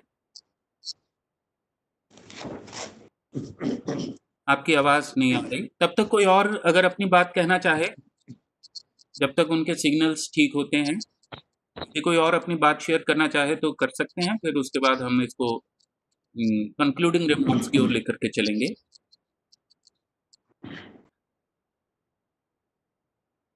मैडम अनुभा, नहीं, उनके शायद सिग्नल्स नहीं प्रॉपर मिल पा रहे हैं, और मुझे लगता है कि और हमारे कोई वक्ताओं के कोई ज़्यादा प्रश्न या टिप्पणियां नहीं हैं, तो मैं चाहूँगा कि सुरेंद्र मोहन मिश्र जी से निवेदन करूँगा कि एक बार वो टिप्पणी के रूप में जो हमने ये प्रपोजल रखा है, जो बात रखी है, उसके ऊपर अपनी टिप्पणी जो है वो हमारे साथ ज़रूर शेयर करें, और उसके बाद फिर कंक्लूडिंग रिमार्क्स जो है मेजर जनरल अमित शौरी जी से मैं कहूँगा कि कंक्लूड करेंगे, और उसके बाद आप लोगों को कुछ एक सूचनाएं दे करके हम आज का ये सेमिनार यहीं समाप्त करेंगे। सर मिश्रा जी। हाँ, यस। हाँ जी सर। हाँ, ऐसा है। बहुत अच्छा, ये तो जो 4 मुख्य बिंदु रखे गए हैं बहुत ही उत्तम थे, और जो 9 बिंदु में बाद में आपने जोड़ा, ये भी बहुत सुंदर है कि किन बातों पर हमें ध्यान देने की आवश्यकता है, और बीच में एक्सप्लेन करने के लिए जो कुछ बातों को आपने 4 बिंदुओं को, बातों को रखा, हाँ जी, भी सारा सराहनीय है। और एक बात आपने जो बताया, हाँ जी सर, कि लॉकडाउन के ऊपर भी हमें एक मुख्य बिंदु सेमिनार रखना चाहिए था। हाँ जी, हाँ जी। और जो 4-5 लोगों ने कुछ सुझाव दिए, अनुभा जी तो नहीं दे पाई, तो उनमें भी यह बात है, जैसे जो जमुनानगर से बोले डॉक्टर विनोद जी बोले, हाँ, और जो है हमारे रविंद्र ने बोला और ने बोले, तो उसमें सब बातें हैं कि ये जैसे एक सिनेरियो को मैं दृष्टि आकर्षित करना चाहूंगा। सर आपकी ना आवाज में डिस्टर्बेंस बहुत आ रही है, शायद पंखे के बहुत पास हैं। अच्छा, मैं ये पंखा चल रहा है, इसको मैं बंद करता हूँ, ये बाहर हाँ जी, जाता हाँ, हूँ। वो उसकी अच्छा, ऐसा डिस्टर्बेंस है आ रही है। हाँ जी, कि ये ऐसा करें कि जो है पहले ये जो मार्केट प्लेस हैं, हाँ जी, इसमें कुरुक्षेत्र में देख रहा हूँ, दिल्ली के कुछ एरियाज में मैं देख रहा हूँ, या नोएडा, गुड़गांव आदि में आजकल सातों दिन खुला रहता है। बहुत सारे प्लेसेस हैं जो सातों दिन खुले रहते हैं। विदेशों में कुछ फ्रेंच एरियाज रहे हैं जो शाम को 6 बजे ही लॉकडाउन हो जाता है मार्केट प्लेस में। 6 बजे के बाद में अपने घर जाइए और परिवार को संभालिए। जो मार्केटिंग करना है, बेचना है, खरीदना है, 6 बजे तक। ये जो बात है कि अब हफ्ते में स्ट्रिक्टली हम एक लॉकडाउन सा करें जो है, हाँ जी, और 1 महीने में 1 दिन कंप्लीट, ताकि जो है प्रकृति को सांस लेने के लिए फुर्सत मिले, सफाई के लिए फुर्सत मिले। और एक बात मैं क्लैरिफाई करना चाहूँगा, जो सूरी साहब ने बहुत अच्छी बात बताई, परंतु जो अध्यात्म है, जो अध्यात्म को एक इंडेक्स के रूप में स्थापित करने का मेरा मंतव्य था, वह जो है, जो हमारा अध्यात्म का वेद अथर्व वेद है, वहाँ से चल करके, ऋग्वेद से चल करके आज तक आ रहा है। और ये जो अध्यात्म है, वह जो आत्म उपम्य से मैंने जोड़ा था, अध्यात्म अगर इंडेक्स होगा, हम इतना सिर्फ रिलायंट हो जाएंगे, इतना हमारा ग्रीड कम हो जाएगा और नीड बेस्ड इकोनॉमी बन जाएगी कि अध्यात्म आधार में कोई अगर गांव बने, उस गांव के अंदर कोई भिखारी नहीं होगा, कोई बच्चा जो है ड्रॉप आउट स्कूल से नहीं होगा, कोई चाइल्ड लेबरर नहीं होगा, और जो है कोई व्यक्ति बीमार है और चिकित्सा नहीं हो रही है, ऐसा नहीं होगा, कोई ओल्ड होम नहीं होगा। इन सब बातों को देखने के लिए पंचायत को जिम्मेवारी रीना दी देखना, जाएगी, ग्राम सभा को जिम्मेदारी दी जाएगी। आज जो जैसे हरियाणा की बात में करूं, निर्मल ग्राम करके एक व्यवस्था है, रीना, कुछ पैसा लेने के लिए लोग निर्मल गांव होने का बहाना करते हैं, परंतु उसमें कहीं निर्मलता नहीं है। एक मिनट। अभी कुछ चित्रकूट में गोवर्धन नाम से कुछ चेन ऑफ विलेजेस शुरू करने की बात चल रही, उसके ही हुआ भी है। उसमें प्रमुखतः वैष्णव संस्थाओं का योगदान है। मैं कह रहा हूँ, ये जो सेल्फ रिलायंट विलेज सिस्टम है, सेल्फ रूल के बाद जो गांधी करते थे, उसको वैदिक पृष्ठभूमि में, हमारे आध्यात्मिक पृष्ठभूमि में बनाया जाए, तो मेरे ख्याल में इस तरह की बीमारियों से लड़ने के लिए एक ताकतवर समाज का गठन होगा। आज भी भारत के अंदर रिसेशन नहीं काम कर रहा है, तो महामारी भी कम काम कर पा रही है। इसका कारण है, फिर भी हमारे अंदर जो परिवार की चेतना है, ग्राम की चेतना है, पड़ोस की चेतना है, धर्म की चेतना है, फिर भी इतना मजबूत है जो है। इस कारण से हम जो है बच पा रहे हैं। अतः मेरा उद्देश्य इतना था। बाकी अध्यात्म का तो दुकान करते हैं, हर चीज का दुकान करने वाले हैं। दुकान करने वालों की तो ये बात है कि आज जो है हमारे ये कोई नए डीसी आए हैं कुरुक्षेत्र में, बहुत चाहते हैं कि पॉलीथीन ना हो, बहुत चाहते हैं कि ऐसी ऐसी बातें ना हो। बहुत अच्छे हैं, तो गायों को चाहते हैं, परंतु चाहते हुए भी जो पॉलीथीन फैक्ट्रीज नहीं बंद हो रही, और पॉल्यूशन का कारण। तो ये जो कोरोना है, इस कोरोना एक संकेत है, एक स्मारक है कि हम कितना, क्योंकि मनुष्यों को ही प्रभावित कर रहा है। ये पशु पक्षियों को, वृक्षों को, नदी नालों को नहीं, सब लोग स्वस्थ हैं मनुष्य के सिवाय। सारे चेतन स्वस्थ हैं, सारे जड़ भी स्वस्थ हैं, सारे जड़ भी स्वस्थ हैं। यहाँ तक जो है हर कोई पदार्थ जो है वो शांति का सांस ले रहा है। इसे मनुष्य जो है वो संतप्त है, वो तड़प रहा है। इसलिए मनुष्य को आत्ममंथन करना होगा। और एक बिंदु कह करके मैं अपनी टिप्पणी को बंद करूंगा कि एक बार हमारे यहाँ पर सेमिनार भी हुआ था, हरियाणा साइंस डिपार्टमेंट की तरफ से। हमारे यहाँ फिजिक्स विभाग ने सहयोग किया था। उसमें कुछ लोग आए थे, एक त्रिवेदी भी आए थे, एक बाजवा साहब आए थे। जो है एक इलेक्ट्रोमैग्नेटिक फेन वेव की बात हुई, उसको चरक सुश्रुत के प्रज्ञापराध से जुड़ा गया। ये जो इलेक्ट्रोमैग्नेटिक फेन वेव वहीं बनता है और वो स्टोर होता रहता है। इसे बादल स्टोर होते रहते हैं आसमान में, हवा चले, ठंडी हवा तो एकदम बरस जाता है। ऐसे स्टोर होते होते कॉस्मोस में वो एकदम से अटैक करता है। उससे बीना ये बंद कर सुश्रुतादि देना। तो बड़े बड़े भूकंप और जो है उन सबको भी जोड़ते हैं, महामारी को भी जोड़ते हैं। तो इसलिए जो इलेक्ट्रोमैग्नेटिक प्लेन वेव है वो होने फॉर्म होना बंद हो, हमें कुछ देखना पड़ेगा। इसलिए एक जो ग्लोबल एथिकलिटी है, उस एथिकलिटी के बारे में हमें सोचना होगा। और it's all about human ethics.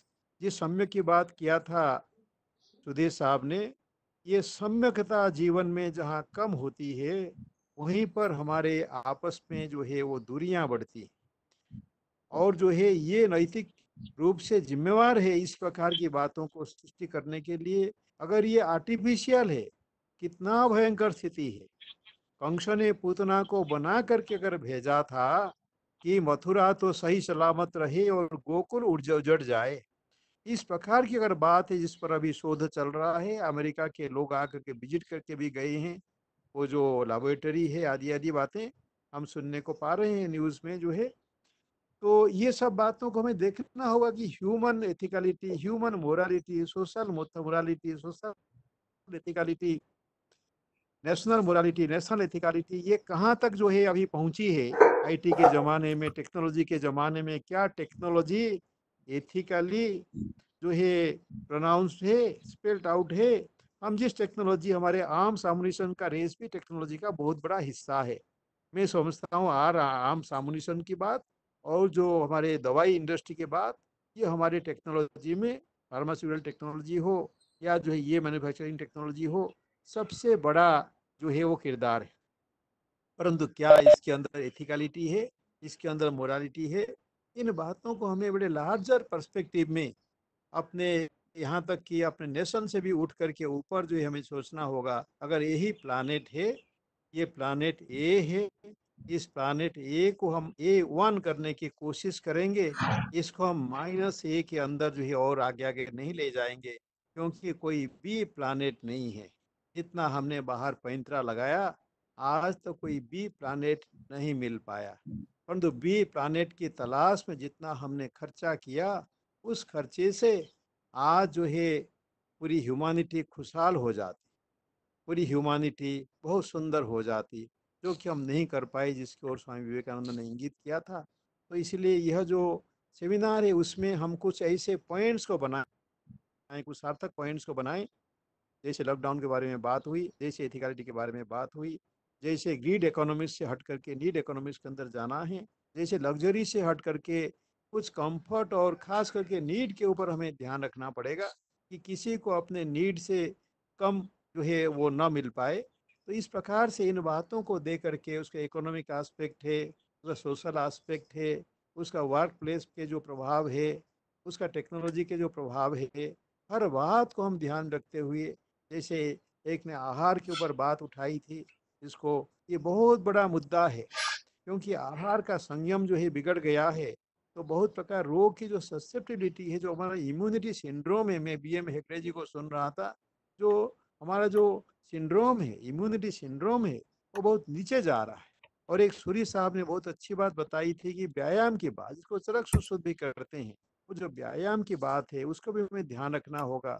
हमें स्थान स्थान पर जिम्स करने होंगे, और जिम्स भी ना हो, जिनको जिम्स में आदत नहीं है, हमारे जैसे ये योग आसन आदि जो हैं, अथवा जो हमारे कुश्ती कसरत जो अखाड़े हैं, अखाड़े आज बंद पड़े हुए हैं। ये अखाड़े भारत में बिना एक भी पैसे के, एक लंगोट के साथ में व्यक्ति कितने स्वस्थ रहते थे, कितने प्रसन्न रहते थे। उन सभी हमारे देसी विदेशी टेक्नोलॉजी से जो भी हमारा उपकार हो सके पर्यावरण का, उस पर्यावरण ही प्रकृति है, और प्रकृति ही हमारी माता है, और प्रकृति का हिस्सा हमारा शरीर भी है, मन भी है, चेतना भी है। एक मेटेरियलिस्टिक व्यू पॉइंट से भी हमें इन बातों को सबको करना होगा, चाहे वो स्पिरिचुअलिस्टिक हो, चाहे मेटेरियलिस्टिक हो। आखिरी करके हमें जीना है और जीने देना है। इन्हीं शब्दों के साथ में मैं सभी का आभार व्यक्त करता हूँ। बहुत बहुत धन्यवाद। धन्यवाद सर, बहुत ही सुंदर आपकी टिप्पणी है और बड़ी सारगर्भित है, और मैं आपकी बात से पूरा सहमत भी हूँ कि चुनाव तो हम लोगों ने करना है कि एग्रेरियन कल्चर के हिसाब से जीना चाहते हैं या इंडस्ट्रियल कल्चर के हिसाब से जीना चाहते हैं। क्योंकि पिछले 200 सालों में जो ये इंडस्ट्री डेवलप हुई है, उसने आज हमें कहाँ पे ला दिया है ठीक है, सुविधाएं बहुत दी हैं, लेकिन और भी समस्याएं साथ बड़ी खड़ी हुई हैं।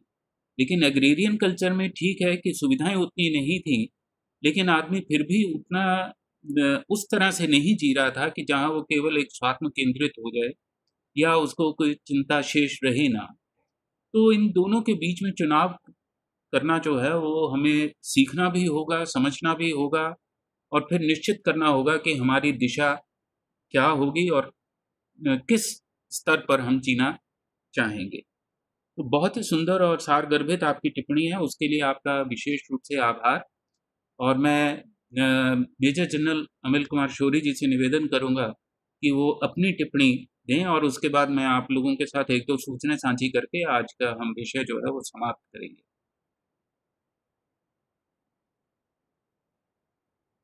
आशुतोष जी, आवाज आ रही है? हाँ जी, हाँ जी, क्लियर है।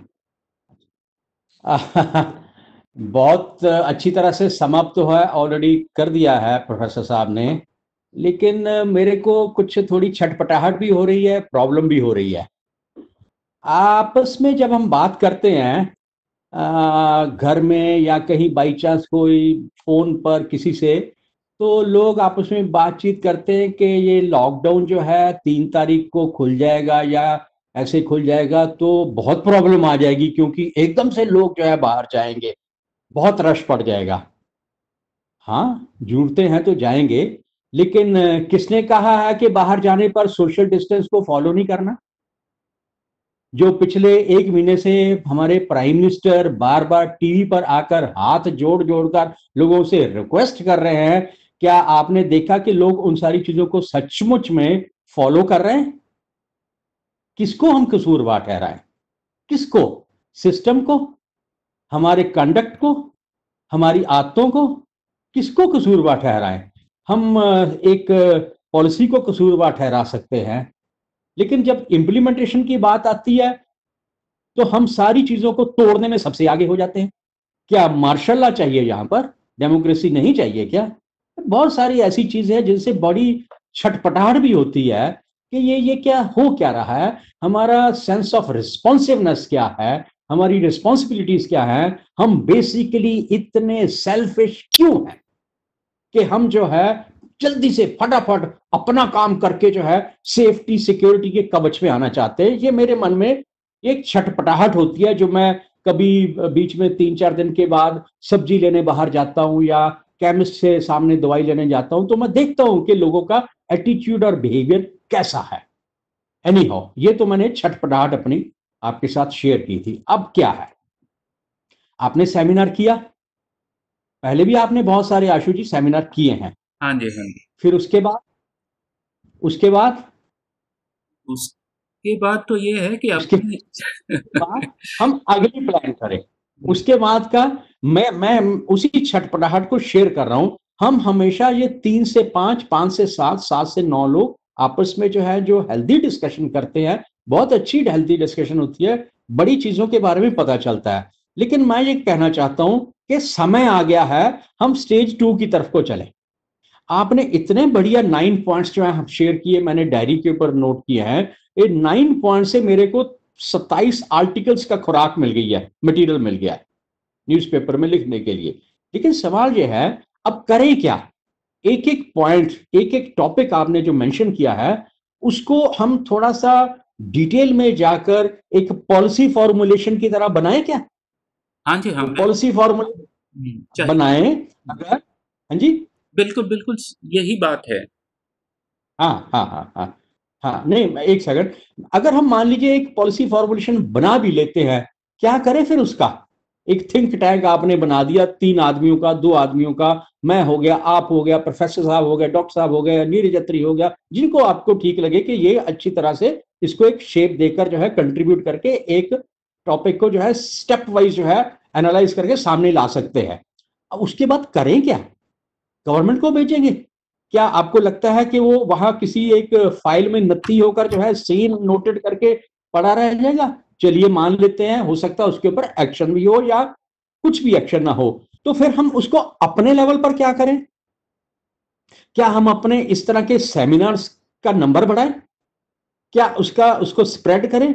आपके पैनल पर जो है बहुत सारे प्रोफेसर, प्रिंसिपल जो है कुरुक्षेत्र यूनिवर्सिटी के, उस कॉलेज के, इस कॉलेज के हैं भी और आते भी हैं। वो क्यों नहीं अपने अपने कॉलेजेस में इस तरह के सेमिनार्स क्यों नहीं करते, जिससे जो एक अवेयरनेस लेवल जो है वो मास लेवल पर होना शुरू हो जाए? क्यों नहीं हम अपनी सोसाइटीज में जो है इस तरह के सेमिनार्स को प्लान कर ले? मेरा कहने का मतलब है कि मुझे ये छटपटाहट होती है कि हम जो है ड्राइंग रूम डिस्कशन से बाहर कब आकर इसको प्रैक्टिकल शेप की तरफ को क्या स्टेप उठाने हैं, इसके ऊपर जो है मैं चाहता हूं कि आप जरूर सोचे और आपस में डिस्कस करके कुछ ना कुछ जो है वो हो, ताकि पता चले कि हम ये जो सोच रहे हैं अब उसको हम प्रैक्टिकली इंप्लीमेंटेशन करवाने की तरफ चले। और वो किसके लिए? मुझे और आपको ये चीजें बताने की इतनी जरूरत नहीं है। जो जो और लोग हैं जो जो इस चीज के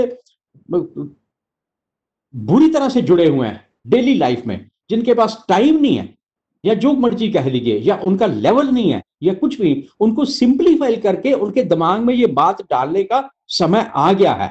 थैंक्स टू कोरोना बहुत सारी चीजें कोरोना ने उनके दिमाग में डाल दी होगी, लेकिन हमारा फर्ज बनता है कि अब हम इसकी स्टेज 2 की तरफ चलें। Thank you. धन्यवाद शौरी साहब, आपने बहुत सही और अपनी छटपटाहट जो साझी की है वो वाकई हम सभी के भीतर है। कहीं ना कहीं से हम सभी परेशान भी हैं और दिशा और दशा की तलाश में हैं कि किस दिशा में हम लोगों को अग्रसर होना चाहिए। ठीक है, नौकरियां भी कर रहे हैं, व्यवस्था में भी रह रहे हैं, लेकिन उसके बावजूद हम किसी एक निश्चित दिशा में अग्रसर होना चाहते हैं। और ये छटपटाहट एक अच्छी चीज़ है जो आपको चैन नहीं लेने देती और आगे की ओर हमें अग्रसर करती। इन्हीं शब्दों के साथ मैं आप सभी का आभार व्यक्त करता हूँ, लेकिन उसके साथ ही मैं 2-3 सूचनाएं आप लोगों के साथ साझा करना चाहता हूँ। ये मत समझिएगा कि ये केवल हमने 27, 28, 26, 27, 28 लोगों ने बातचीत की है। ये केवल एक प्रयोग था कि एक बार हम इस तरह के विषयों पर क्या बात कर सकते हैं तो उसकी दिशा कितनी हो सकती है, कहाँ तक हम इसका फैलाव कर सकते हैं, विस्तार कर सकते हैं, ये जानने के लिए था। हालांकि मेरे मन में था कि मैं इसको औपचारिक रूप से करता तो इसमें 200, 400, 500 लोग जुड़ जाते, लेकिन फिर मुझे लगा कि उसके लिए मुझे कॉलेज पे बहुत ज़्यादा डिपेंड करना पड़ेगा, मुझे सपोर्ट सिस्टम चाहिए, ये चाहिए। तो मुझे लगा कि नहीं, मैं क्योंकि जानना चाहता हूँ तो इसलिए जो लोग गंभीर होंगे, जिनकी रुचि होगी, वो लोग जुड़ेंगे और देख लेंगे जो भी चर्चा होगी, उसके बाद फिर इसको देख लेंगे। तो दूसरी बात ये है कि आप जो चैट में है, जिन लोगों को सर्टिफिकेट की ज़रूरत है, वो आप लोगों को हम डिजिटल सर्टिफिकेट भेज देंगे, लेकिन आप लोग चैट में अपना फुल एड्रेस जो है, कंप्लीट एड्रेस उसमें डाल दीजिए। उसको हम सेव करके उसके ऊपर हम आप लोगों को भिजवा देंगे ईमेल के साथ और फ़ोन नंबर के साथ। नंबर 2, ये काम यहाँ पे समाप्त नहीं हो रहा। कल से हम लोग एक 5 दिन का लेक्चर सीरीज शुरू कर रहे हैं कंपैरेटिव रिलीजन के ऊपर, क्योंकि अभी रवि दत्त जी ने भी बीच में बात की थी कि भाई किस तरह की हमारे सामने स्थितियां आ रही हैं और दूसरे धर्मों के प्रति हम एक ओपिनियन रखते हैं, लेकिन एक्चुअल पोजीशन क्या है, एक्चुअल उसमें क्या कहा गया है, क्या लिखा गया है और उनका इतिहास क्या है, उससे हमारा परिचय नहीं होता। तो 1 घंटे का जो है वो हमने लेक्चर्स रखे हैं इसी लिंक के ऊपर और 10 से 11:30 का उसका समय रहेगा। तो अगर आप उसको ज्वाइन करना चाहें तो बहुत बहुत स्वागत है। उसके अतिरिक्त आगे भविष्य में आने वाले 1-2 सेमिनार्स और इसी तरह से हैं छोटे-छोटे, जो हम लोग करेंगे। एक तो हिंदू हिस्ट्री के ऊपर है और एक लेक्चर और मैंने प्लान किया है कि हम जो कि हिंदू रेवोल्यूशनरीज और उनका रोल क्या है इंडियन हिस्ट्री में, उसके ऊपर भी हम लोग बातचीत करेंगे। तो इस तरह के कुछ एक प्लान्स हैं। तो आप लोग केवल संपर्क में रहें, व्हाट्सएप के ऊपर थोड़ा ध्यान रखा करें और फिर समय पे हम इसको कर लेंगे। तो कल से हम वो शुरू करेंगे और उसके साथ साथ जो है फिर भविष्य में जो है वो और जो योजनाएं हैं वो आपको हम व्हाट्सएप पे सूचनाएं देते रहेंगे। और इन्हीं सब शब्दों के साथ आप सभी का बहुत बहुत आभार, बहुत बहुत धन्यवाद। कृपया अपना नाम, अपना डेजिग्नेशन, अपने इंस्टीट्यूट का नाम, अपना फ़ोन नंबर और ईमेल जो है वो आप चैट बॉक्स में डाल दीजिए ताकि हम आपको भेज सकें। और इन्हीं सब शब्दों के साथ एक बार पुनः आप सभी का धन्यवाद, मेजर जनरल अमिल कुमार शौरी जी का धन्यवाद, प्रोफेसर सुरेंद्र मोहन मिश्र जी की उनकी गाइडेंस के लिए बहुत बहुत आभार, और आप सभी का बहुत बहुत आभार कि आप लोगों ने अपना समय दिया। Thank you so much. अब आप इसके बाद मीटिंग को छोड़ सकते हैं, लेकिन इस लिंक को संभाल के रखिएगा क्योंकि इस लिंक पे आगे सारे काम चलेंगे। Thank you so much everyone, thank you so much. You can leave the meeting now.